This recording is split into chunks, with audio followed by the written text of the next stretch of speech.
मैं समझता हूं कि जस्टिस काजी फाइसा का जो दौर है ये तारीख में अच्छे लफ्जों में याद नहीं रखा जाएगा, जहां आइन और कानून की पामालियां होती रही हैं। आज भी मौका है कि फैसला लिखने से पहले जरूर सोचें इस बात को, एक फुल कोर्ट बिठाएं इस मसले के ऊपर। कहां गई हमारी वो पाकिस्तान बार काउंसिल और सुप्रीम कोर्ट बार एसोसिएशन जो चीफ जस्टिस उमर अता बंदयाल के दौर में कहा करते थे फुल कोर्ट बनाएं।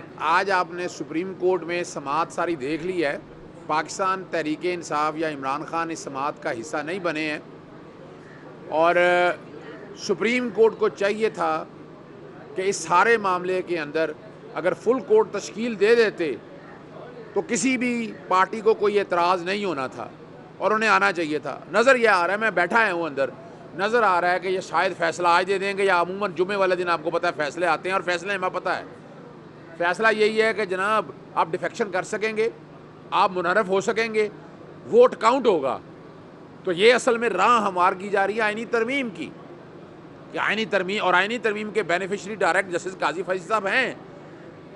यानी अब तो कोई डाउट रह नहीं जाना चाहिए और बल्कि उन्हें इस हवाले से बड़ी वजाहत के साथ उन्हें तो खुद बेंच में बैठना नहीं चाहिए था। चलें वो बातों को मैं आगे चलता हूँ तो फुल कोर्ट के हवाले से ये बात सामने आती तो बहुत से मसाइल हल हो जाने थे।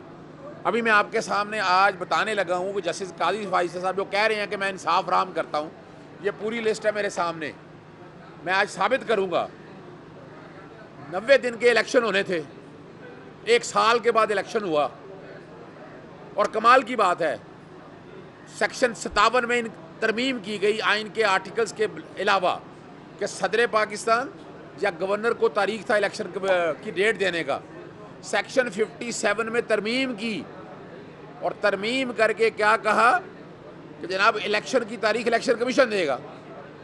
जनाब के बेंच के सामने आया और उन्होंने अपने ऑर्डर में लिख दिया कि सेक्शन 57 हमारे सामने चैलेंज नहीं हुआ। आपके सामने एक गैर आइनी प्रोविजन आ गई थी और उसको स्टक डाउन करना चाहिए था। तो लाहौर हाई कोर्ट में मामला पेंडिंग पड़ा है। अब चलता हूँ अगली बात की तरफ।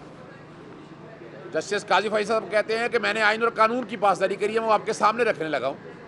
सेक्शन 232 जिसमें तहयात नाअहली को 5 साल किया था, क्वालिफिकेशन का आर्टिकल 62(1)(f) को रेस्ट्रिक्ट किया था और वो कर नहीं सकता, उसके लिए आइनी तरमीम की ज़रूरत थी।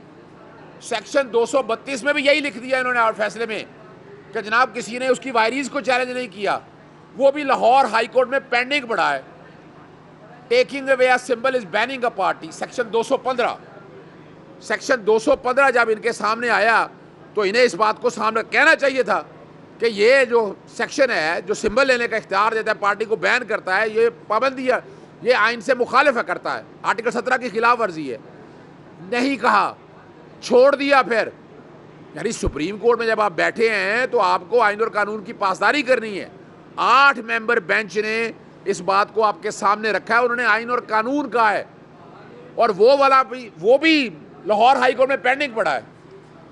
25 मार्च का लार्जर बेंच बना हुआ है और अभी तक फैसला नहीं किया। लार्जर बेंच तश्कील नहीं दिया जा रहा, ना बैठ रहा है लाहौर हाई कोर्ट के अंदर। फिर आगे आ जाएं, मखसूस नशिस्तों में सेक्शन 104 और 66 में तरमीम कर दी गई आइन के खिलाफ। हमारे चीफ जस्टिस साहब को या मौजूदा जजेस जो 5 बैठे हैं उन्हें सुप्रीम कोर्ट के साथ चलना चाहिए था। यानी उसमें तो मखसूस नशिस्तों के कॉन्टेक्स्ट में बात बड़ी वाज़ेह थी, वो भी आइन से मुतसादम तरमीम है। लेकिन क्या देखा आपने, उसमें भी कुछ नहीं हुआ।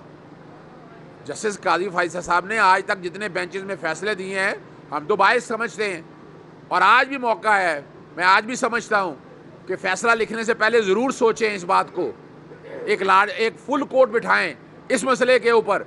कहाँ गई हमारी वो पाकिस्तान बार काउंसिल और सुप्रीम कोर्ट बार एसोसिएशन जो चीफ जस्टिस उमर अता बंदयाल के दौर में कहा करते थे फुल कोर्ट बनाएं। आज सुप्रीम कोर्ट बार ने क्यों नहीं कहा है? और कमाल की बात है सारे एक पेज पे हैं, तमाम सियासी जमातें भी और हमारी बार काउंसिल भी और सुप्रीम कोर्ट बार एसोसिएशन भी। यानी आप आइन और कानून की बालादस्ती कायम करें। तो मैं समझता हूं कि जस्टिस काजी फैज़ का जो दौर है ये तारीख में अच्छे लफ्जों में याद नहीं रखा जाएगा, जहां आइन और कानून की पामालियां होती रही हैं। ये पूरी लिस्ट मैंने आपके सामने तकरीबन कुछ 13 केसेस हैं कि जहां से ये नज़र आएगा कि आइन और कानून की पासदारी नहीं हुई। और एक बात बड़ी ज़बरदस्त, आज मैं हैरान हुआ कि पार्लियामेंट भाई पार्लियामान अगर कह दे कि आप सारों का सांस बंद कर देंगे, पार्लियामान ने बना दिया ना और 2/3 से पास कर दिया, क्या सुप्रीम कोर्ट आंखें बंद करेगी? सवाल ही पैदा नहीं होता पूरी दुनिया के अंदर। और एक चीज़ और बड़ी क्लियर कर दूं आपको, जो कि मैंने बहस की थी, एक प्रिंसिपल है fruit of A poisonous tree, जहर आलूद दरख्त का जो फल होगा वह जहर आलूद होगा। एक डकैती मारी आपने, डकैती मारने के बाद सजा हो गई, आप कहें जी डकैती का माल मेरा है, वो नहीं हो सकता। आप जब वोट डालेंगे तो ये डकैती का माल है, प्ली बार्गेन कर लिया आपने, नाहल हो गए, तो वो पैसे प्ली बार्गेन के आपको देने हैं, वो नहीं देंगे। तो इसी तरह ये जो दुनिया के कानून की बात कर रहे हैं, ये कानून पाकिस्तान का है। पाकिस्तान में इस्लामी कानून नुक्ता नज़र है कि जनाब अमानत में ख़यानत नहीं हो सकती।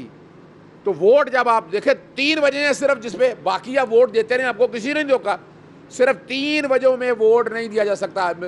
आप कल आप पैसे देकर हुकूमत गिराने के लिए आप आ जाएं, तो क्या इस बुनियाद के ऊपर हुकूमत गिराई जा सकती है?